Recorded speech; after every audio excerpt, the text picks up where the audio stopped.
Coulomb law क्या होता है? इसके बेसिकली 2 स्टेटमेंट है। पहला स्टेटमेंट है जो हमारा फोर्स लगता है 2 चार्जेस के बीच में, वो डायरेक्टली प्रोपोर्शनल टू क्या होता है?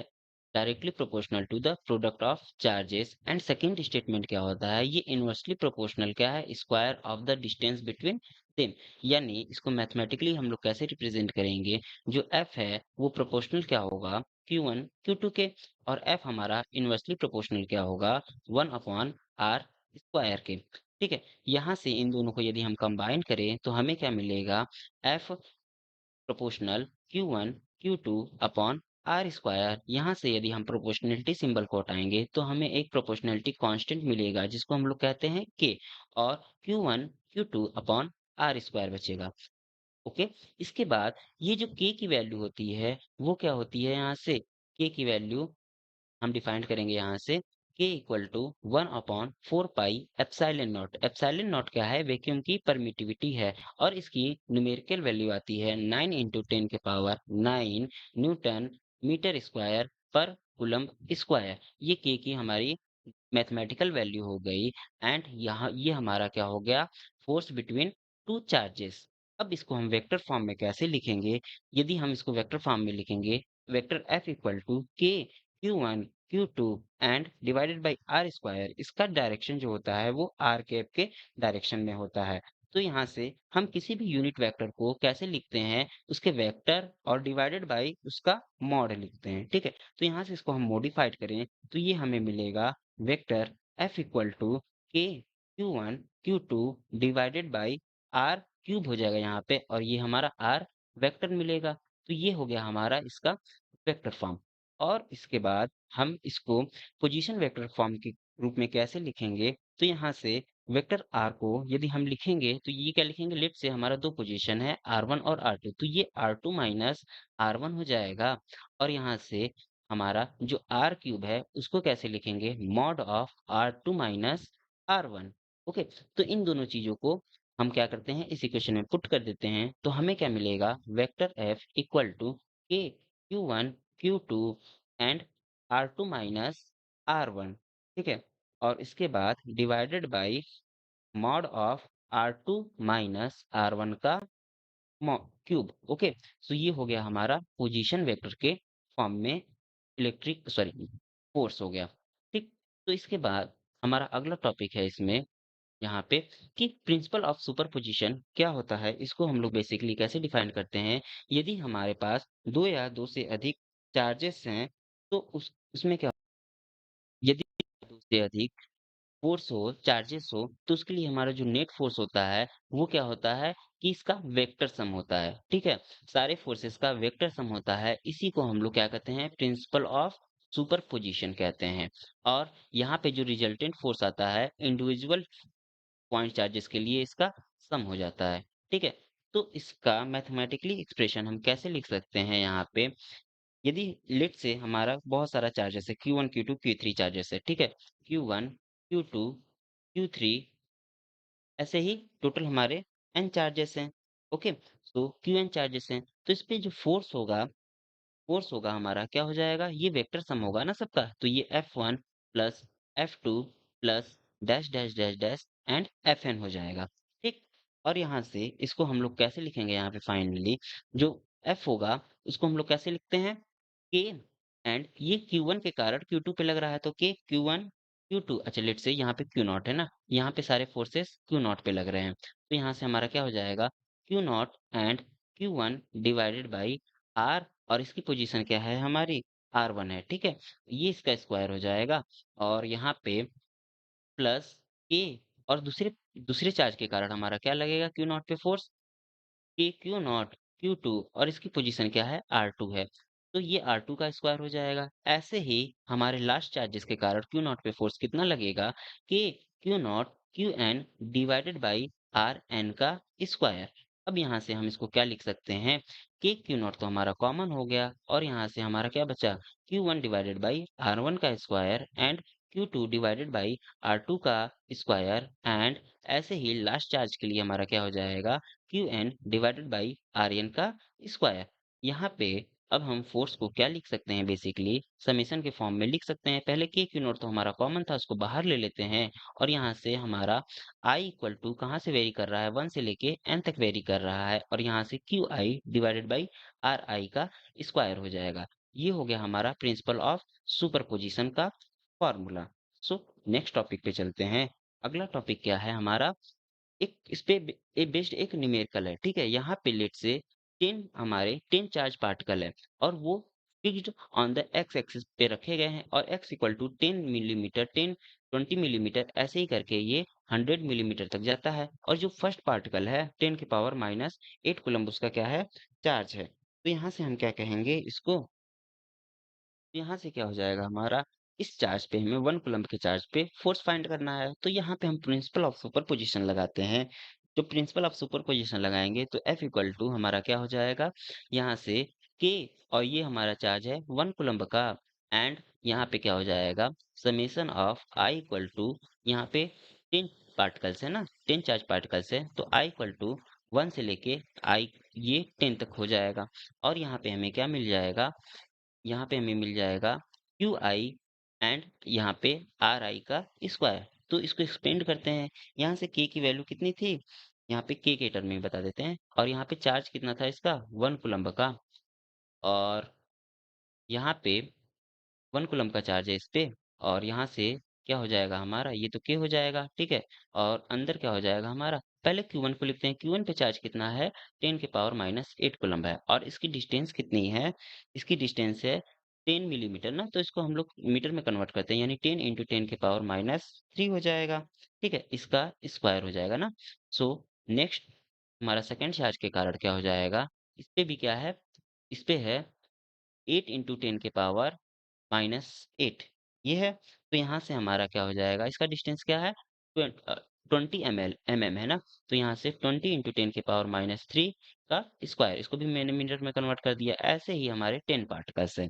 तो यहाँ पे क्या हो जाएगा, यहाँ पे के और 10 की पावर माइनस 8 तो कॉमन है सब में, इसको बाहर निकाल लेते हैं और नीचे क्या है 10 की पावर माइनस 4 हमारा क्या हो जाएगा, कॉमन हो जाएगा, इसको भी बाहर निकाल लेते हैं और अंदर क्या बचेगा, 1 का क्यूब 1 अपॉन 2 का स्क्वायर एंड इसको क्यूब भी लिख सकते हैं ना और यहाँ पे क्या बचेगा 2 का क्यूब डिवाइडेड बाई 2 का स्क्वायर एंड 3 का क्यूब डिवाइडेड बाई 3 का स्क्वायर प्लस यहाँ पे लास्ट टर्म बचेगा 10 का क्यूब डिवाइडेड बाई 10 का स्क्वायर। इसको सॉल्व करेंगे तो यहाँ से हमें क्या मिल जाएगा, यहाँ से हमें मिलेगा k की वैल्यू पुट करते हैं तो k की वैल्यू कितनी होती है 9 इंटू 10 की पावर 9 होती है और यहाँ से 10 की पावर माइनस 4 हो जाएगा, ठीक है? और यहाँ पे हमें ओवरऑल 55 मिलेगा यानी हमारा जो फोर्स होगा इस पार्टिकल के लिए 1 कूलम्ब के पार्टिकल के लिए ये क्या हो जाएगा 4.95 इंटू 10 के पावर माइनस 10 के पावर 7 न्यूटन। ओके, सो ये हो गया हमारा overall force. So next topic पे चलते हैं। ये क्या है कि some important point regarding Coulomb's law. Coulomb's law में कुछ प्रॉपर्टीज होती हैं, वो क्या होती हैं कि पहली चीज क्या होती है कि द इस ये जो लॉ है ये physical observation and is not logically derive from the other concept. ये हमारा फिजिकल ऑब्जर्वेशन है, ठीक है? और ये किसी और कॉन्सेप्ट से डिराइव नहीं किया गया है। एक्सपेरिमेंटल अभी तक यूनिवर्स में सभी चीजों के लिए क्या है सेटिस्फाई किया गया है। यहाँ से अगला पॉइंट इस पे क्या है कि ये जो ग्रेविटेशन फोर्स होता है F equal to G m1 m2 upon are square, ये थोड़ा सा इससे क्या है डिफरेंस है, ठीक? यहाँ पे जो इलेक्ट्रिक फोर्स दो दो चार्ज पार्टिकल के बीच में लग रहा है ये ग्रेविटेशनल फोर्स से बहुत ज्यादा स्ट्रांग होता है। यानी इलेक्ट्रिक फोर्स क्या होता है ग्रेविटेशनल फोर्स से बहुत ज्यादा होता है और यहाँ पे जो इलेक्ट्रिक फोर्स होती है वो हमारी अट्रैक्टिव भी होती है और रिपल्सिव भी होती है, लेकिन जो ग्रेविटेशनल फोर्स होती है हमेशा अट्रैक्टिव ही होती है।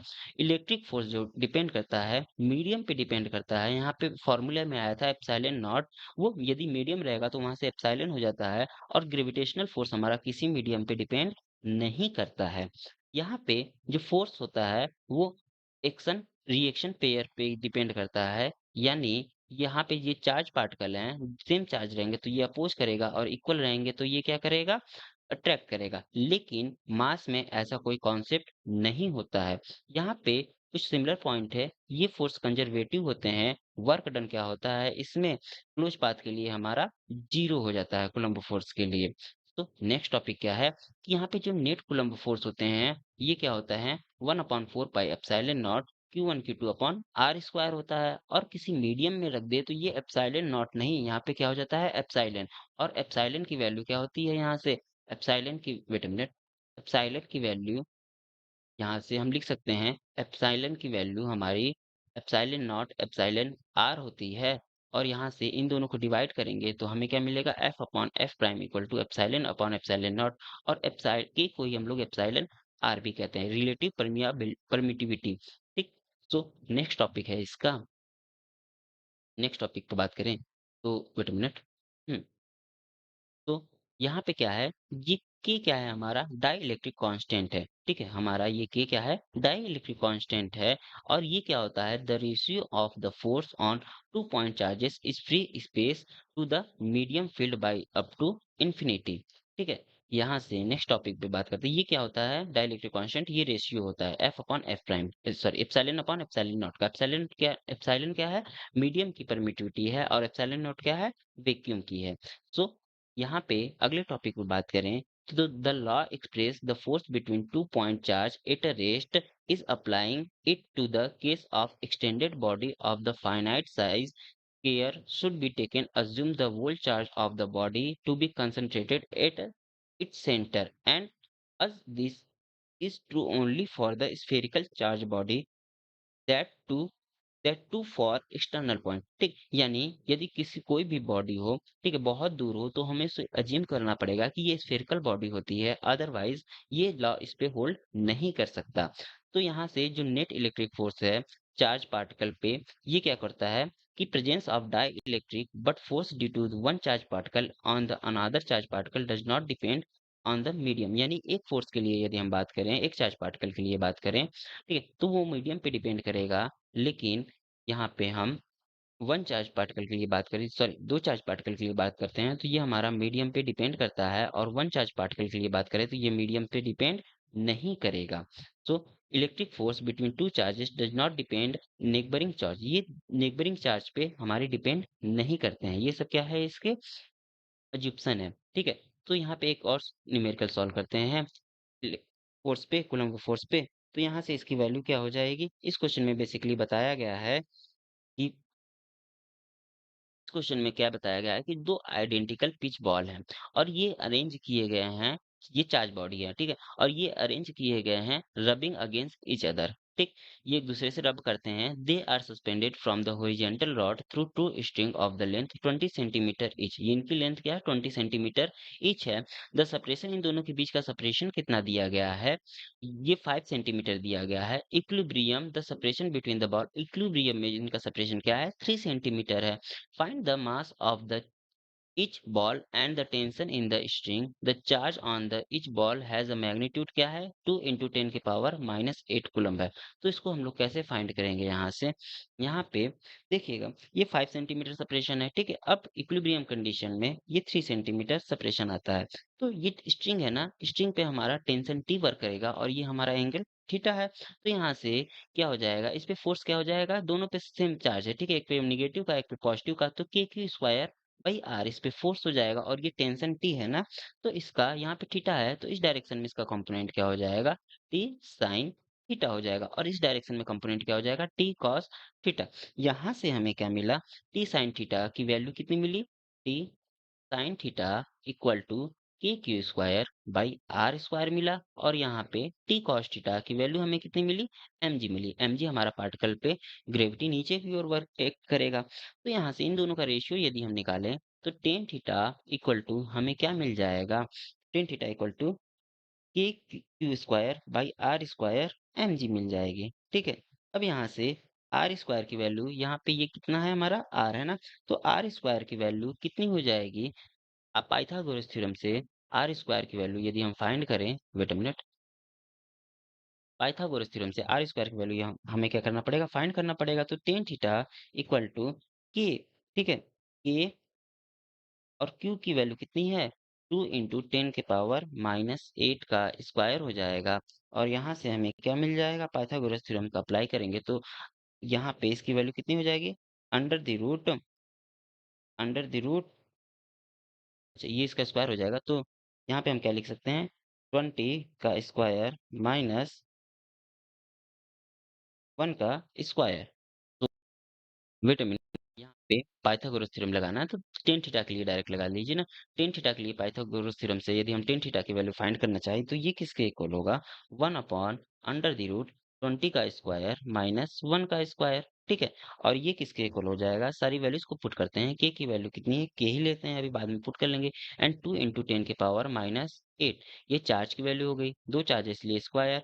आर की वैल्यू कितनी है, 3 इंटू 10 के पावर माइनस 2 और इसका स्क्वायर है और यहाँ से क्या हो जाएगा m, और g की वैल्यू 10 हम लोग पुट करते हैं। उसके बाद सॉल्व करेंगे तो हमें क्या मिल जाएगा, इस इक्वेशन को सॉल्व करने पे m की वैल्यू जो मिलेगी वो होगी 7.96 g एंड 7.96 ग्राम।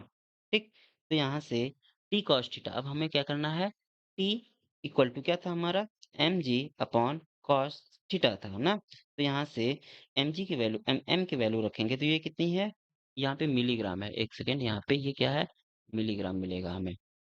ठीक है, तो इसके बाद यदि हम m की वैल्यू रखें, ये कितनी है, 7.96 इंटू 10 के पावर, वेट अ मिनट, यहाँ पे ग्राम ही मिलेगा, ठीक है, इसको केजी में कन्वर्ट किए हैं बाद में। 7.96 इंटू 10 के पावर माइनस 3, ये केजी में कन्वर्ट हो गया और यहाँ से g की वैल्यू कितनी है, 10 है, और cos थीटा की वैल्यू कितनी हो जाएगी यहाँ से, 20 20 divided by 20 divided by under the root 20 का स्क्वायर माइनस 1 का स्क्वायर। इसको फाइनली सॉल्व करेंगे तो हमें टेंशन की वैल्यू कितनी मिल जाएगी, 7.72 इंटू 10 के पावर माइनस 2 न्यूटन। ठीक, तो ये दोनों हमें क्वेश्चन में क्या पूछा था, टेंशन कितना लगेगा, ये हो गया हमारा टेंशन का आंसर। और इसका मास कितना हो जाएगा, मास के लिए बेटा मिनट कहाँ गया, मास के लिए हमारा 7.96 ग्राम हो जाएगा। तो नेक्स्ट क्वेश्चन सॉल्व करते हैं। हमें क्या करना है, अब इलेक्ट्रिक फील्ड को डिफाइन करना है। बेसिकली जो इलेक्ट्रिक फील्ड होता है वो क्या होता है, एक रीजन होता है सराउंडेड अ चार्ज, वहां पे क्या होता है, which its electric effect are perceptible is called the electric field of a given region. इसको हम लोग दूसरे फॉर्मूले से भी डिराइव कर सकते हैं। जो इलेक्ट्रिक फील्ड होता है वो क्या होता है हमारा, E इक्वल टू फोर्स और डिवाइडेड बाई हमारा यूनिट चार्ज क्यू नॉट। ठीक है, तो ये दूसरे फॉर्मूले से डिराइव हो गया, ये मैथमेटिकल इसका एक्सप्रेशन हो गया और ये इसका फिजिकल एक्सप्रेशन हो गया। ठीक, तो यहाँ पे हमें अब फाइंड करना है कि एक पॉइंट चार्ज के लिए हमारा इलेक्ट्रिक फील्ड कितना होगा। ठीक, यानी एक यूनिट टेस्ट चार्ज को यदि हम इनफाइनाइट से लाएं तो उसके लिए हमारा इलेक्ट्रिक फील्ड कितना होगा, तो इसको कैसे डिराइव करेंगे। तो पॉइंट चार्ज के लिए हम यहाँ पे लेट से ये हमारा क्या है, पॉइंट चार्ज क्यू नॉट, और यहाँ पे ये क्या है हमारा, चार्ज क्यू है। तो इसके लिए फोर्स कितना हो जाएगा, एफ, और इन दोनों के बीच की डिस्टेंस कितनी है, आर है। ठीक, तो यहाँ से हमारा जो फोर्स हो जाएगा इस पे लगने वाला वो होगा k q q not divided by are square होगा। तो यहाँ से इलेक्ट्रिक फील्ड के फॉर्मूले के अकॉर्डिंग ई इक्वल टू क्या होता है हमारा, एफ अपॉन क्यू नॉट होता है, और दोनों ये वेक्टर क्वांटिटी होते हैं। सो यहाँ से हमें क्या मिल जाएगा, ई की वैल्यू मिल जाएगी, क्यू नॉट से क्यू नॉट कैंसिल आउट हो जाएगा और इलेक्ट्रिक फील्ड की वैल्यू कितनी मिल जाएगी, इलेक्ट्रिक फील्ड की वैल्यू मिलेगी हमें k Q upon are square. ये किसी पॉइंट चार्ज के लिए हमारा क्या हो गया, इलेक्ट्रिक फील्ड हो गया, और इसका डायरेक्शन क्या होता है, बिल्कुल फोर्स की तरह आर कैप ही होता है। इसके बाद हमें क्या करना है, यहाँ पे एक न्यूमेरिकल है, इसको सॉल्व करते हैं। इस न्यूमेरिकल में क्या कहा गया है कि एक पार्टिकल है जिसका चार्ज 1.6 इंटू 10 के पावर 9 माइनस 19 कूलम्ब है, और ये क्या है, intermediate between the plate of the parallel plate condenser. The initial velocity of the particle is parallel to the plate. A potential difference of 300 volt is applied to the capacitor's plate if the length of the capacitor plate is 10 centimeter and they are separated by 2 centimeter. Calculate the greatest initial velocity for which the particle will not be able to come out the plate. The mass of the particle is 12 into 10 के power minus 24 kg है। तो यहाँ से हमें क्या पता है कि जो इलेक्ट्रिक फील्ड की वैल्यू होती है, E equal to potential divided by distance होता है। ये फार्मूला मैं आपको बाद में डिराइव करूंगा। और यहाँ से इसका पोटेंशियल कितना है, इसका पोटेंशियल गिवन है 300, ठीक है? 300 इसका पोटेंशियल हमने पुट कर लिया और यहाँ से ये क्या हो गया डिस्टेंस, ये क्या हो जाएगा इसको हम लोग क्या कर लेंगे सेंटीमीटर में कन्वर्ट कर लेंगे तो 2/100 हो जाएगा और इलेक्ट्रिक फील्ड की वैल्यू हमें मिल गई। तो यहाँ से हमें क्या करना है the particle does not come out, इसके लिए हमारा जो डिफ्लेक्शन होगा वो वर्टिकल डायरेक्शन में y इक्वल टू 1 सेंटीमीटर का डिफ्लेक्शन होगा, क्योंकि यहाँ पे हमारा कम आउट यहाँ से निकलना नहीं चाहिए। तो इसके लिए अब हम क्या करेंगे सॉल्व करते हैं। यहाँ पे हमें y इक्वल टू फार्मूला पता है, y इक्वल टू क्या होता है हाफ ए टी स्क्वायर होता है, इनिशियल वेलोसिटी 0 है तो हाफ ए टी स्क्वायर ही बचेगा। और यहाँ से हाफ और a की वैल्यू क्या होती है, यहाँ से a की वैल्यू देखिएगा mass into acceleration equal to क्या होता है हमारा फोर्स होता है और force equal to q E होता है। तो यहाँ से एक्सेलरेशन की वैल्यू हमें कितनी मिल जाएगी, यहाँ पे मिलेगी क्यू ई बाई एम मिल जाएगी, ठीक है। और यहाँ से हम एक्सेलरेशन की वैल्यू पुट कर देंगे क्यू ई बाई एम। अब टाइम की बारी आई तो टाइम इक्वल टू क्या होता है वेलोसिटी, टाइम इक्वल टू होता है हमारा लेंथ अपॉन वेलोसिटी होता है। तो टाइम की वैल्यू भी पुट कर देते हैं यहाँ पे लेंथ अपॉन वेलोसिटी और इसका स्क्वायर था ना तो स्क्वायर कर देते हैं। यहाँ से हमें यू स्क्वायर की वैल्यू कितनी मिल जाएगी half q E divided by m y and x square, ठीक है। तो यहाँ से एक्स स्क्वायर कर लें या फिर एल स्क्वायर कर लें, दोनों एक ही चीज़ है। तो यहाँ से हमें इसकी न्यूमेरिकल वैल्यू कितनी मिल जाएगी 1/2। चार्ज कितना है इस पे 1.6 इंटू 10⁻19 और यहाँ से इस पे इलेक्ट्रिक फील्ड कितनी है, इलेक्ट्रिक फील्ड की वैल्यू अभी हमने कैलकुलेट किया था 15000 है एंड डिवाइडेड बाई एम मास कितना है इसका 12 इंटू 10⁻24 है और यहाँ से y की वैल्यू 1 सेंटीमीटर यानी 10⁻2 था और यहाँ से यहाँ पे हम क्या करेंगे एल स्क्वायर ना, तो एल स्क्वायर की वैल्यू कितनी है 1/10, ठीक इसका स्क्वायर। इसको फाइनली कैलकुलेट करेंगे तो हमें कितना मिल जाएगा, ये हमें मिल जाएगा हम जो इसकी वेलोसिटी होगी u इक्वल टू वो क्या मिल जाएगी 10⁴ मीटर पर सेकेंड, ठीक है। सो ये हमारा अच्छा यू स्क्वायर की यहाँ पे वैल्यू थी 10⁸ मीटर पर सेकेंड, कैलकुलेट करेंगे तो यहाँ से हमारी वेलोसिटी आ जाएगी यू इक्वल टू 10⁴ मीटर पर सेकेंड। तो यहाँ पे कुछ प्रॉपर्टी है इलेक्ट्रिक फील्ड की, उसमें क्या है प्रॉपर्टीज की बताती है। पहली प्रॉपर्टीज की क्या है कि ये वेक्टर क्वांटिटी होता है, इलेक्ट्रिक फील्ड हमारा वेक्टर क्वांटिटी होता है और इसका डायरेक्शन बिल्कुल फोर्स की तरह होता है, ठीक है। और इलेक्ट्रिक फील्ड पॉजिटिव चार्ज के कारण हमेशा अवे होता है, यानी दो पॉजिटिव चार्ज यदि हम ले लेट से ये दोनों क्या है हमारे पॉजिटिव चार्ज Q1 और Q2, तो इस पे लगने वाला इलेक्ट्रिक फील्ड इसके कारण इस पे लगने वाला इलेक्ट्रिक फील्ड इस डायरेक्शन में होगा और इस पॉइंट Q1 के कारण Q2 पे लगने वाला इलेक्ट्रिक फील्ड हमारा अवे होगा, ठीक इस डायरेक्शन में होगा। और निगेटिव चार्ज के कारण लेट से ये दोनों हमारे क्या थे पॉजिटिव पॉजिटिव और यहाँ पे एक पॉजिटिव ले लेते हैं और एक नेगेटिव ले लेते हैं, ठीक है। ये पॉजिटिव हो गया ये नेगेटिव हो गया तो पॉजिटिव के कारण नेगेटिव पे लगने वाला इलेक्ट्रिक फील्ड इसी के डायरेक्शन में होता है, ठीक है। सो यहाँ पे इसकी जो यूनिट होती है, यहाँ इलेक्ट्रिक फील्ड की जो यूनिट होती है वो न्यूटन पर कूलम्ब होती है और इसका डायमेंशन फॉर्मूला mLT⁻³ A⁻1 होता है। अब यहाँ पे ये फॉर्मूला है कि E equal to q E, ये मैंने आपको एक्सप्लेन कर दिया है ऊपर और ये बिल्कुल हाँ, ये सुपरपोज़िशन प्रिंसिपल को फ़ॉलो करता है, बिल्कुल फ़ोर्स की तरह करता है, ठीक है?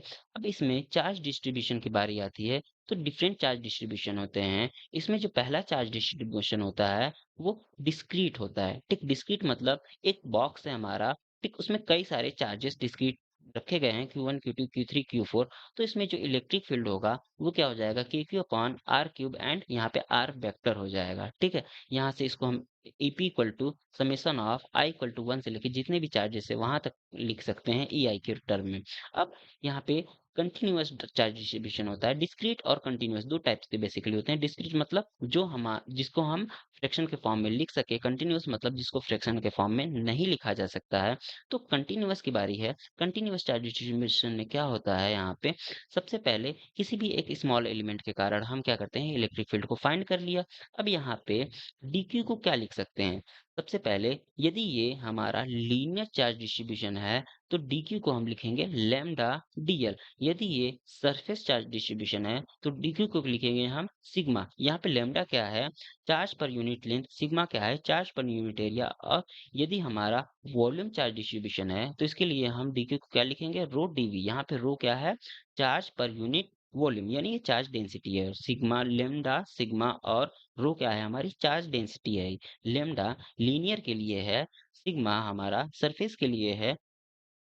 तो के बाद हमें क्या फाइंड करना है, electric field strength at a general point due to the uniform charge rod. तो इसके लिए सबसे पहले हमें क्या करना पड़ेगा यहाँ से, इसमें यदि हम यहाँ पे लिखना चाहे क्या dq को, तो वो क्या लिख सकते हैं, लैम्डा dx लिख सकते हैं लीनियर के लिए। और यहाँ पे सरफेस के लिए dq इक्वल टू कितना हो जाएगा हमारा, रो, यहाँ पे सॉरी सिग्मा डी ए हो जाएगा या फिर डी एस। और यहाँ पे वॉल्यूम के लिए हमारा जो डी क्यू होता है वो रो डी वी हो जाता है। इन तीनों चीजों का ध्यान रखिएगा। उसके बाद हम क्या करेंगे, यहाँ से स्टार्ट करते हैं कि एक यूनिफॉर्म चार्ज रॉड के लिए हमारा इलेक्ट्रिक फील्ड क्या हो जाएगा। ठीक है, तो यहाँ से इसके बेसिकली ये हमें पॉइंट पी पे फाइंड करना है। तो यहाँ पे एक डीएक्स कट लेते हैं और डीएक्स कट के कारण पॉइंट पी पे इलेक्ट्रिक फील्ड डीई हो जाएगा हमारा, और इसका डायरेक्शन कुछ इस डायरेक्शन में जाएगा। तो यहाँ से ये थीटा हो जाएगा। तो वाई डायरेक्शन के लिए हमें कितना मिल जाएगा, वाई डायरेक्शन के लिए ई डी ई वाई की वैल्यू मिल जाएगी डी ई कॉस थीटा। और एक्स डायरेक्शन के लिए हमें डी ई एक्स की वैल्यू क्या मिल जाएगी, डी ई साइन थीटा मिल जाएगा। तो इसको स्टार्ट करते हैं यहाँ से।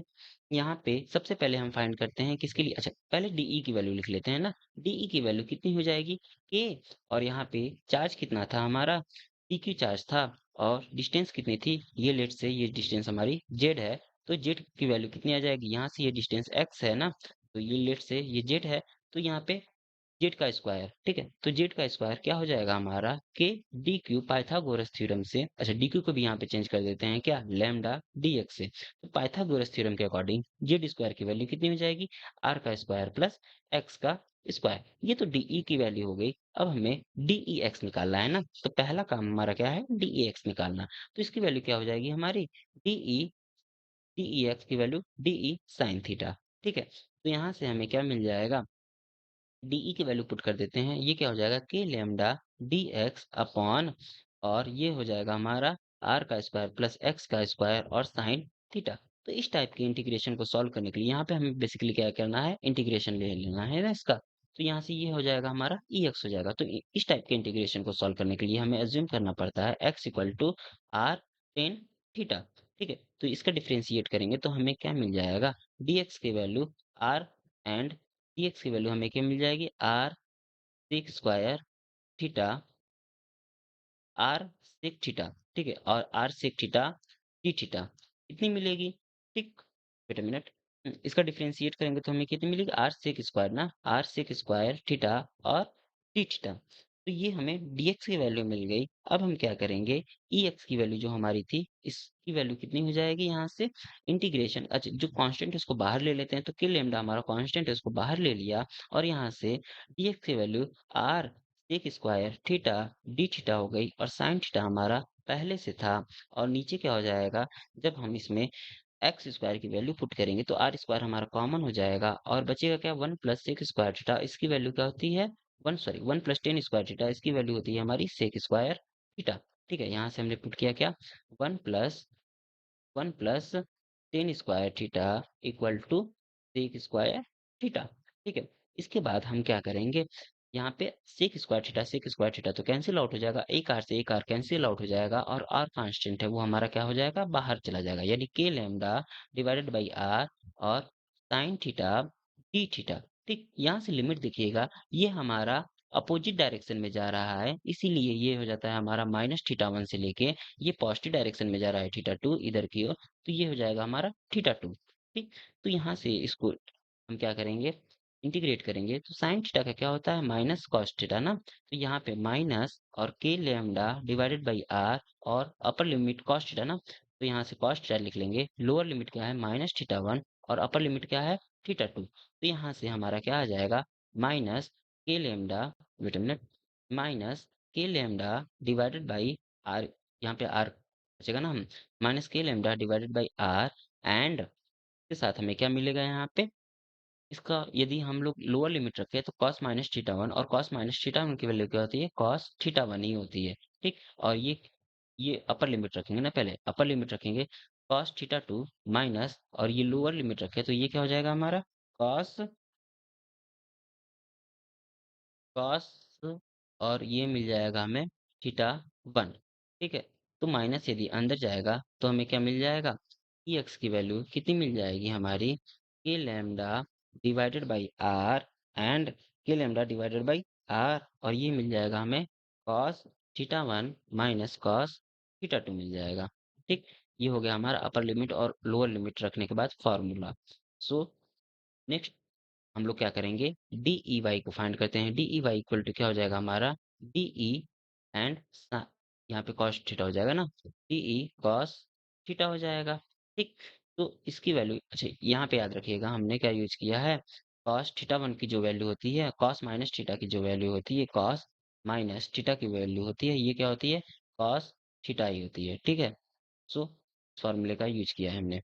यहाँ पे अब हमें क्या मिल जाएगा, डीई वाई की वैल्यू डीई की वाई की वैल्यू डीई कॉस थीटा होती है। डीई की वैल्यू यदि हम पुट करेंगे तो ये कितनी हो जाएगी के लैम्डा डिवाइडेड बाई आर का स्क्वायर प्लस एक्स का स्क्वायर एंड यहाँ पे हमें मिल जाएगा डी एक्स और मिल जाएगा कितना साइन, वेट अ मिनट ये कॉस थीटा है ना, तो कॉस थीटा।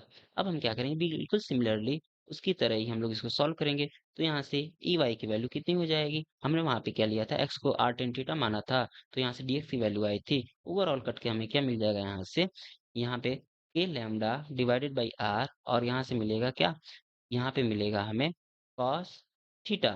ठीक है, और इसकी लिमिट माइनस थीटा वन से लेके प्लस थीटा टू तक होगी। कॉस थीटा है ना बेटा में, कॉस थीटा का इंटीग्रेशन कितना होता है साइन थीटा ना। सो ये मिलेगा और यहाँ से हमें क्या मिल जाएगा k lambda divided by r और अपर लिमिट रखेंगे तो हमें कितना मिल जाएगा साइन थीटा टू मिल जाएगा और लोअर लिमिट रखेंगे तो ये हमें क्या मिल जाएगा माइनस, यहाँ पे हमें मिल जाएगा माइनस और साइन माइनस थीटा वन। अच्छा साइन माइनस थीटा वन की वैल्यू क्या होती है माइनस साइन थीटा वन। तो यहाँ से हमें क्या मिल जाएगा ई वाई की वैल्यू मिल जाएगी finally k lambda divided by r sine theta one plus sine theta two. ये हो गया हमारा ई वाई के लिए फॉर्मूला स्ट्रेट वायर के। ठीक है, सो नेक्स्ट टॉपिक सॉल्व करते हैं। इस टॉपिक में क्या है, इस टॉपिक में दिया गया है यहाँ पे बेटा अच्छा एक क्वेश्चन इस पे सॉल्व कर लेते हैं। तो यहाँ पे इस गिवन अरेंजमेंट के लिए एक चार्ज स्क्वायर है, ठीक है? यहाँ पे इसका सेंटर पे हमें फाइंड करना है, सेंटर पे हमें फाइंड करना है। तो इसके लिए हम क्या करेंगे यहाँ पे तो यहाँ से ये सेंटर पे यहाँ पे हो गया लेट से हमारा सेंटर, तो यहाँ से हमने क्या किया ड्रॉ कर दिया डायगोनल और यहाँ पे ये स्क्वायर है ना तो ये 45 डिग्री, वेट अ मिनट हुँ। तो ये कितना हो जाएगा हमारा? ये हो जाएगा हमारा 45 डिग्री एंगल, ये भी हो जाएगा थीटा 1 और थीटा 2 भी हमारा क्या हो जाएगा 45 डिग्री। और ये डिस्टेंस कितनी हो जाएगी? ये टोटल डिस्टेंस L थी ना, तो ये डिस्टेंस हमारी मिल गई L/2 मिल गई। तो एक रॉड के लिए निकालते हैं। पहले रॉड के लिए क्या हो जाएगा? 1 रॉड के लिए ये क्या हो जाएगा हमारा 2K and 2K lambda divided by अच्छा ये क्या था L/2 था, डिस्टेंस क्या था इसका L/2 इसलिए 2 हमारा यहाँ पे लिख लेते हैं ना, L/2 डिस्टेंस थी और sine theta 1 plus sine theta 2 यानी sine 45 degree plus sine 45 degree और ये हमारा इसका डायरेक्शन क्या हो जाएगा इसके अलॉन्ग यानी आई कैप में ना, आई कैप डायरेक्शन हो जाएगा इसके लिए। तो आई कैप डायरेक्शन हमने ले लिया, तो इसकी वैल्यू यहाँ पे ई की वैल्यू थी ना ये फर्स्ट डॉट के कारण। सो यहाँ पे हमें इसको सॉल्व करें किया तो हमें ई वन कितना मिल जाएगा यहाँ से 2 रूट 2 के लैम्डा डिवाइडेड बाई एल और ये आई कैप हो जाएगा। ठीक है, अब सिमिलरली सेकेंड वाले के लिए फाइंड करते हैं। तो ये सेकेंड वाले के लिए भी एंगल तो सेम बनाएगा लेकिन इसमें डेंसिटी कितनी है 2 लैम्डा थी, यहाँ पे डेंसिटी लैम्डा थी तो यहाँ से 2 लैम्डा यदि रखेंगे तो ये हमें कितना मिल जाएगा। अच्छा इसका डायरेक्शन क्या आ जाएगा, इसका डायरेक्शन इधर की ओर माइनस आई कैप में आएगा तो इसके कारण कितना हो जाएगा -4 √2 और यहाँ पे क्या हो जाएगा k lambda divided by L और ये आई कैप। ठीक है, अच्छा अब ये ई थ्री हम लोग फाइंड कर लेते हैं। ई थ्री की वैल्यू कितनी आ जाएगी यहाँ से, यहाँ पे थ्री है ना तो यहाँ पे -3 लैम्डा दिया गया है और इसका डायरेक्शन नीचे की ओर आएगा और माइनस माइनस हमें प्लस मिल जाएगा यानी 6 √2 के लैम्डा डिवाइडेड बाई एल और ये क्या हो जाएगा हमारा डायरेक्शन जे कैप में। ऐसे ही ई फोर के कारण इसके लिए हमारा ऊपर की ओर डायरेक्शन जाएगा और इसके लिए वैल्यू कितनी आ जाएगी हमारी 8 √2 और के लैम्डा डिवाइडेड बाई एल और ये जे कैप है। अब हम क्या करेंगे, हमें ओवरऑल चाहिए, तो इलेक्ट्रिक फील्ड ओवरऑल के लिए हम सबको ऐड कर देंगे, आई वाले डायरेक्शन को आई के साथ और जे वाले डायरेक्शन को जे के साथ। तो हमें कितना मिल जाएगा, -2√2 ए लैम्डा डिवाइडेड बाई एल, ये आई कैप के लिए हो गया, और जे कैप के लिए हमें मिलेगा 14√2 और के लैम्डा डिवाइडेड बाई एल, और ये क्या हो जाएगा हमारा जे कैप। यानी सबका हम क्या कर देंगे, सम कर देंगे।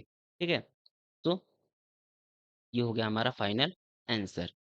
अब अगले टॉपिक पे चलते हैं। अगला टॉपिक क्या है हमारा, कि electric field due to uniformly charge ring. अच्छा, यहाँ पे सेंटर पे क्या होगा इलेक्ट्रिक फील्ड, याद रखिएगा, यदि ये हमारा यूनिफॉर्मली चार्ज रिंग है तो सारे चार्ज हमारे इसके सरफेस पे डिस्ट्रीब्यूट हो जाएंगे, अंदर कोई चार्ज नहीं रहेगा। जब कोई चार्ज नहीं रहेगा तो हमारा इलेक्ट्रिक फील्ड क्या हो जाएगा, जीरो हो जाएगा। अब हमें क्या करना है कि एक्सियल रिंग के कारण हमें क्या करना है, चार्ज डिस्ट्रीब्यूशन फाइंड करना है।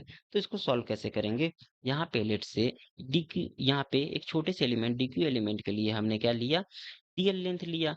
तो यहाँ से इसके कारण पॉइंट पी पे हमारा जो इलेक्ट्रिक फील्ड होगा वो डीई होगा। यहाँ से लेट से हमारा ये अल्फा एंगल क्रिएट कर रहा था ये, तो ये क्या हो जाएगा हमारा डीई कॉस अल्फा हो जाएगा। सो अब हम क्या करेंगे, यहाँ पे जो dq हमारा मिला वो कितना होना चाहिए, dq इक्वल टू क्या होता है, dq इक्वल टू होता है लैम्डा dl ना, तो ये लैम्डा dl हो जाएगा। और यहाँ पे हम क्या करेंगे, इलेक्ट्रिक फील्ड फाइंड करना है ना, तो पॉइंट P पे हमारा x डायरेक्शन में इलेक्ट्रिक फील्ड कितना आ रहा था, इंटीग्रेशन कर देंगे इसको, और ये क्या हो जाएगा dE cos अल्फा आ रहा था ना, यानी dEP की वैल्यू यहाँ से कितनी थी, यहाँ पे देखिएगा डीईपी की वैल्यू ये कितनी थी, डीई कॉस अल्फा थी। सो यहाँ पे हमें क्या मिल जाएगा, डीईपी की वैल्यू डीई कॉस अल्फा। अब हम क्या करेंगे, इसको इंटीग्रेट कर देते हैं, और यहाँ से हमें क्या मिल जाएगा, अच्छा इंटीग्रेट करेंगे तो ये कहाँ से करेंगे, सबसे पहले डीई की वैल्यू पुट करते हैं ना, तो डीई की वैल्यू कितनी है, यहाँ पे डीई की वैल्यू हो जाएगी आपकी k d q, wait a minute, k d q और डिवाइडेड बाई डिस्टेंस कितना है यहाँ पे देख लेते हैं। डिस्टेंस हमारा ये था पाइथागोरस थ्योरम से, ये डिस्टेंस लेट से आर कह लेते हैं ना, और ये डिस्टेंस हमारी एक्स पॉइंट पे बतानी है। सो इसको एक्स कह लेते हैं। तो ये हमारा डिस्टेंस आर का स्क्वायर, यानी आर का स्क्वायर पाइथागोरस थ्योरम से कितना हो जाएगा, आर का स्क्वायर प्लस एक्स का स्क्वायर। तो इस चीज को भी हम लोग वहाँ पे पुट कर लेते हैं, वेट मिनट, हाँ, तो इस चीज को भी वहाँ पे हम लोग क्या करते हैं, पुट कर लेते हैं। तो हमें बेसिकली क्या मिल जाएगा, यहाँ से मिल जाएगा डिस्टेंस हमारी कितनी हो जाएगी, यहाँ से कैपिटल आर का स्क्वायर प्लस एक्स का स्क्वायर। ठीक है, सो हमें कितना मिल गया, यहाँ से कैपिटल आर का स्क्वायर प्लस एक्स का स्क्वायर, और कॉस अल्फा की वैल्यू भी पुट कर लेते हैं। कॉस अल्फा की वैल्यू वहां से कितनी आएगी, x upon under the root r का स्क्वायर प्लस एक्स का स्क्वायर। ठीक है, सो यहाँ पे इतना मिल गया हमें। अब क्या करते हैं, इसको सॉल्व करते हैं और डीक्यू की वैल्यू भी साथ में पुट कर लेते हैं। डीक्यू की वैल्यू क्या थी, लैम्डा डीएल थी ना, तो यहाँ से के लैम्डा तो हमारा कांस्टेंट हो जाएगा, और ये क्या हो जाएगा, इसके पावर में वन था, इसके पावर में 1/2 है, तो ये हमें मिल जाएगा कितना, r square plus x square के पावर 3/2 मिल जाएगा। इतनी चीजें तो हमारी कांस्टेंट थी, और अंदर कितना बचा हमारा, केवल डीएल बचा। ठीक है, अच्छा ये एक्स भी कांस्टेंट है, तो ये बाहर आ जाएगा, अंदर केवल डीएल बचा। और ये कितना हो जाएगा, डीएल हमारा 0 से लेके 2πr तक रन कर रहा है ना, तो इसको इंटीग्रेट करेंगे तो हमें कितना मिल जाएगा, यहाँ पे हमें ईपी की वैल्यू मिलेगी, यहाँ पे के लैम्डा एक्स अपॉन आर का स्क्वायर प्लस एक्स का स्क्वायर के पावर 3/2, और ये क्या मिल जाएगा हमें, 2πr। अब हम क्या करेंगे, लैम्डा की वैल्यू पुट करेंगे। लैम्डा इक्वल टू क्या होता है, चार्ज अपॉन, और इसका लेंथ कितना था, ए चार्ज अपॉन लेंथ, लेंथ कितना था, 2πr ही था ना, तो लैम्डा की वैल्यू पुट किए तो 2πr से 2πr कैंसिल आउट हो जाएगा, और यहाँ पे बचेगा हमें k q x divided by r का स्क्वायर प्लस एक्स का स्क्वायर की पावर 3/2। ये हो गया हमारा ईपी की वैल्यू। ठीक है, अब हम इसमें केसेस अप्लाई करेंगे। तो पहला केस क्या है इसमें, जब हम इसमें केस अप्लाई करेंगे तो यहाँ से हमें क्या मिल जाएगा, कि ये हो गया पहले एक्सेल पॉइंट के लिए, तो ये ईपी मिल गया। तो पहले केस में जब इसमें हमारा जो डिस्टेंस एक्स है वो क्या हो, जीरो हो। ठीक, यानी ये क्या है, सेंटर पे हो, यानी सेंटर पे। ठीक है, सेंटर पे बताने के लिए एक्स इक्वल टू जीरो हो जाएगा, तो हमारा ईपी इक्वल टू क्या हो जाएगा, ये भी जीरो हो जाएगा। ठीक, और दूसरा केस क्या है इसमें, जब हमारा जब हमें इसका ये आर क्या हो इसका, ज़ीरो हो, यानी ये क्या हो जाएगा पॉइंट चार्ज के लिए। जब हमारा आर ज़ीरो हो जाएगा तो यहाँ से ईपी की वैल्यू कितनी आ जाएगी पॉइंट चार्ज के लिए के क्यू, और यहाँ पे एक्स के पावर 3 बचेगा, एक कट गया यानी के क्यू अपॉन एक्स स्क्वायर। ये पॉइंट चार्ज के लिए हमारा क्या हो जाएगा electric field. So next question solve करते हैं। अब हमें क्या करना है, किसी भी आर्क के कारण इलेक्ट्रिक फील्ड फाइंड करना है। लेट से ये हमारा एक आर्क था, इस पे हम छोटा सा कट लेते हैं डीएल का। ठीक है, अच्छा, डीएल इक्वल टू क्या हो जाता है आर डी थीटा हो जाता है। तो यहाँ से डी थीटा का एंगल बनाएगा। तो यहाँ पे हम क्या करेंगे, डीई की वैल्यू कितनी हो जाएगी, यहाँ से हमारी डीई की वैल्यू हो जाएगी पॉइंट इस आर के कारण यहाँ पे पॉइंट सी पे हमारा जो इलेक्ट्रिक फील्ड होगा वो कितना हो जाएगा डीई हो जाएगा। यहाँ से ये थीटा एंगल बना रहा था, ये डीई कॉस थीटा हो जाएगा और इधर वाला डीई साइन थीटा हो जाएगा। तो यहाँ से हमें डीई की वैल्यू कितनी मिल जाएगी k d q upon are square. ठीक है, अब यहाँ से ध्यान में रखिएगा कि ये जो हमारा मूव कर रहा था ओवर कितना था 5 था ना। तो यहाँ से -5/2 से लेके +5/2 तक ये मूव कर रहा था। और हमें बताना क्या है इसमें कि ईसी पे कितना लगेगा। ईसी पे हमारा जो लगेगा डीईसी वो क्या हो जाएगा, ये हो जाएगा हमारा डीई कॉस थीटा। ठीक है, डीई कॉस थीटा, क्योंकि हमारा डीई साइन थीटा देखिएगा, ये हमारा इधर की ओर d e cos theta d e sine theta लग रहा था। और इस पोर्शन के लिए यदि हम इसको हाफ हाफ डिवाइड कर दे तो इस पोर्शन के लिए हमारा इस डायरेक्शन में लगेगा और इस पोर्शन के लिए हमारा इस डायरेक्शन में लगेगा। तो इस पोर्शन के लिए यदि हम निकालें तो इधर की ओर भी हमारा डीई साइन थीटा आएगा और ये क्या हो जाएंगे एक दूसरे से कैंसिल आउट हो जाएंगे। इसीलिए हम लोग डीई साइन थीटा नहीं निकालेंगे, केवल डीई कॉस थीटा वाला टर्म निकालेंगे। तो ये डीईसी के लिए क्या हो जाएगा हमारा डीई कॉस थीटा हो जाएगा। तो इसके बाद हम लोग क्या करते हैं, इसमें वैल्यूज को पुट करते हैं। ठीक है, यदि वैल्यूज को पुट किया तो हमें क्या मिल जाएगा, यहाँ से ईसी की वैल्यू कितनी मिल जाएगी, पहले इसको इंटीग्रेट कर देते हैं और ये मिल जाएगा हमें डीई कॉस थीटा मिल जाएगा। तो सारी वैल्यूज को पुट करते हैं, यहाँ से हमें क्या मिल जाएगा, डीई की वैल्यू क्या है के डी क्यू, डी क्यू की वैल्यू क्या हो जाती है, डी क्यू की वैल्यू हो जाएगी लैम्डा डीएल हो जाएगी ना। और यहाँ से हमें क्या मिल जाएगा डिवाइडेड बाई आर का स्क्वायर। ठीक है, यहाँ से इसका रेडियस आर है। ठीक, तो यहाँ से हमें क्या मिल जाएगा k lambda dl upon are square. और साथ में हमें क्या मिल जाएगा, यहाँ पे मिल जाएगा कितना, कॉस थीटा की वैल्यू साथ में दी गई थी ना, तो कॉस थीटा। ठीक है, तो यहाँ से हमें अब क्या मिलाएगा, इसी इक्वल टू मिल जाएगा हमें, सबसे पहले जो कांस्टेंट है उसको बाहर निकाल लेते हैं, यानी के लैम्डा और यहाँ से के लैम्डा अपॉन आर का स्क्वायर। ठीक है, ये कांस्टेंट है, ये बाहर चला गया और इसके साथ हमें क्या मिल जाएगा, यहाँ पे यहाँ पे हमें क्या मिल जाएगा, हुँ, तो डीएल की वैल्यू पुट करते हैं यहाँ पे। तो डीएल की वैल्यू हमें कितनी मिल जाएगी, डीएल की वैल्यू कितनी होती है यहाँ से आर डी थीटा होती है ना। तो आर और डी थीटा मिल जाएगा और ये क्या था साथ में कॉस थीटा था ना।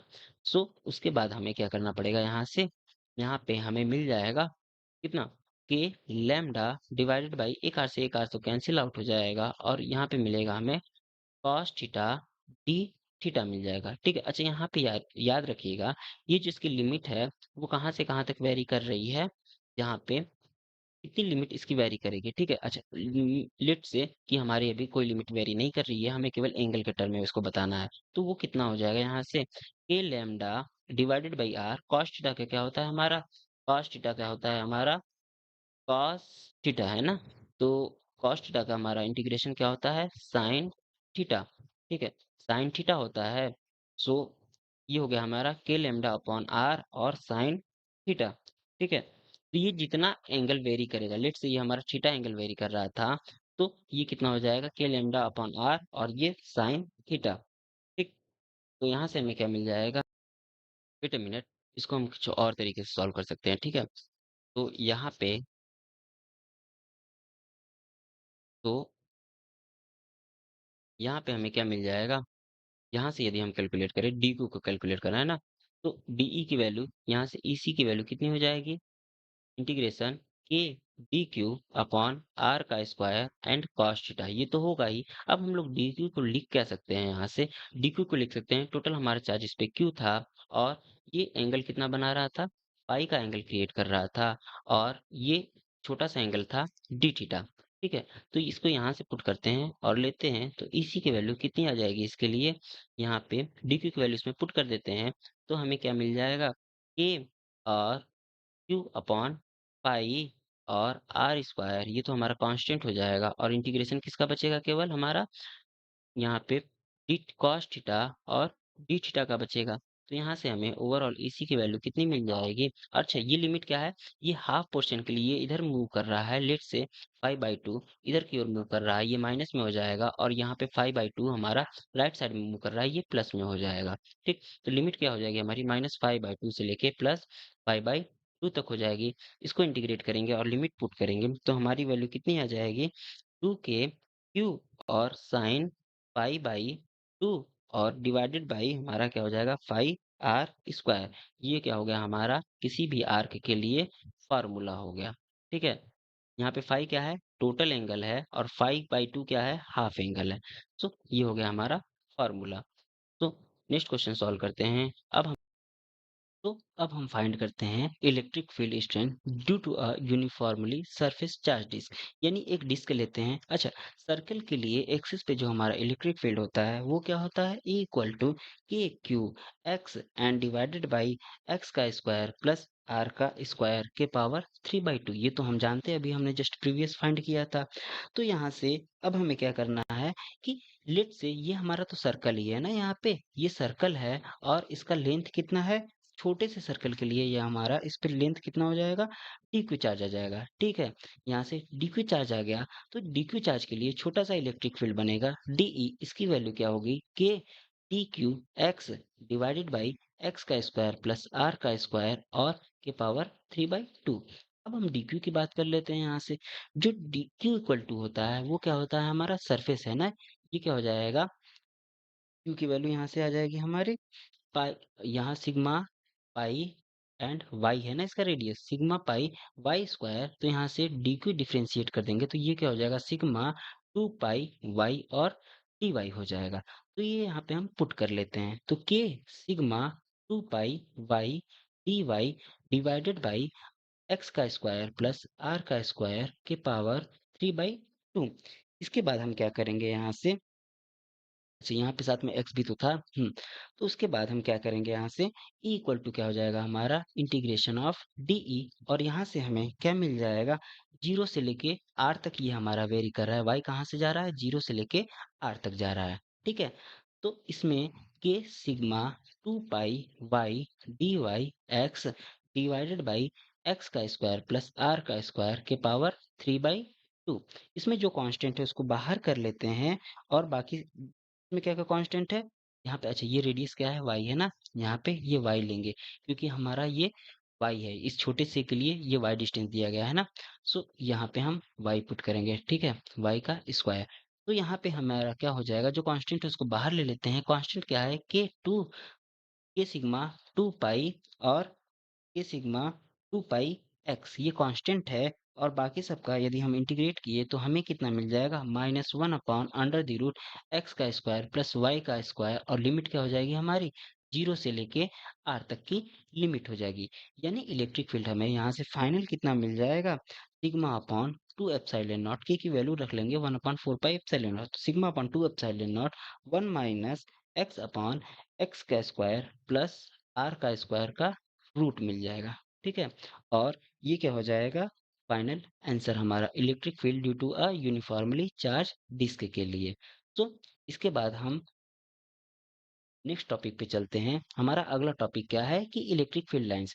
यहाँ पे ध्यान रखिएगा कि इलेक्ट्रिक फील्ड लाइंस में क्या-क्या प्रॉपर्टीज आती है। पहला चीज, ये एक इमेजिनरी कॉन्सेप्ट होता है। ठीक है, जो इलेक्ट्रिक फील्ड लाइंस है वो हमारी केवल इमेजिनरी कॉन्सेप्ट है, ये हमें दिखाई नहीं देगा और ये एक दूसरे को कभी क्रॉस नहीं करते हैं। इसके पीछे क्या रीजन है कि दो इलेक्ट्रिक फील्ड लाइन यदि क्रॉस किए तो एक पॉइंट पे हमें दो टेंजेंट मिल जाएंगे यानी दो लाइंस हमें मिल जाएंगी। और एक इलेक्ट्रिक फील्ड लाइंस के लिए केवल एक ही डायरेक्शन पॉसिबल है, दो डायरेक्शन पॉसिबल नहीं है। इसीलिए ये एक दूसरे को कभी क्रॉस नहीं कर सकते हैं। ये इसके क्लोज जा सकते हैं लेकिन कभी क्रॉस नहीं कर सकते हैं।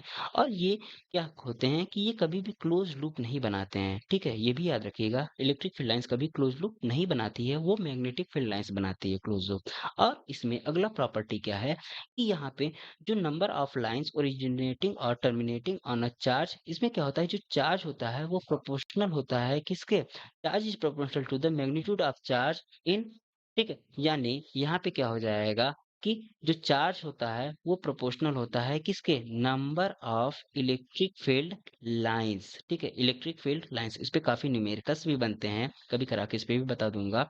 सो इसके बाद जो अगली प्रॉपर्टी है इसकी, वो क्या है कि जो इलेक्ट्रिक फील्ड लाइंस होते हैं, नो यदि हमारा कोई भी इलेक्ट्रिक फील्ड नहीं होगा तो वहां पे हमारा कोई भी इलेक्ट्रिक फील्ड लाइंस फोर्स भी नहीं होंगे। एंड यहाँ पे क्या है, जो लाइन ऑफ फोर्स एंड और स्टार्ट नॉर्मली, ये क्या होते हैं, हमारे कंडक्टर के नॉर्मली स्टार्ट या फिर एंड होते हैं, ठीक है, परपेंडिकुलर उसके।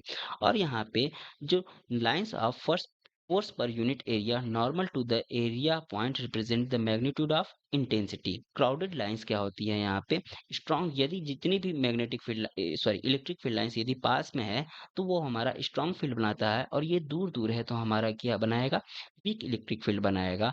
और इसमें एक और चीज है कि यहाँ पे जो टेंजेंट होता है फोर्स पॉइंट के, वो क्या होता है, यदि किसी फोर्स के टेंजेंट हम यदि कोई पॉइंट खींचे तो वो हमारा इलेक्ट्रिक फील्ड का डायरेक्शन होता है, ठीक है। और ये पॉजिटिव चार्ज क्या होता है, इसमें यदि किसी पॉजिटिव चार्ज को हम यहाँ पे छोड़ें तो वो क्या करेगा, हमारा फोर्स ऑफ लाइन की फोर्स, लाइन ऑफ फोर्स की तरह ये क्या करेगा, इसी को फॉलो करेगा। सो इस पे एक न्यूमेरिकल देख लेते हैं, ठीक है, कि हमारा एक हाफ सर्कल के लिए इलेक्ट्रिक फील्ड लाइंस कितना होगा, ठीक है, इस पे पॉजिटिव चार्ज है लेट से।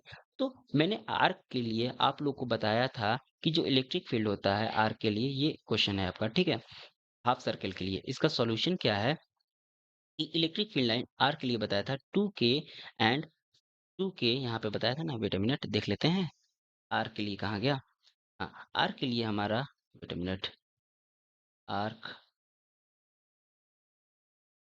आर के लिए 2k³ साइन 5/2 एंड 5r² होता है ना, यानी सेंटर पे क्या हो जाएगा इसके, इस पॉइंट के लिए 2k³ 2k³ and sign 5/2 divided by हमारा क्या हो जाएगा, 5r² हो जाएगा, ठीक है।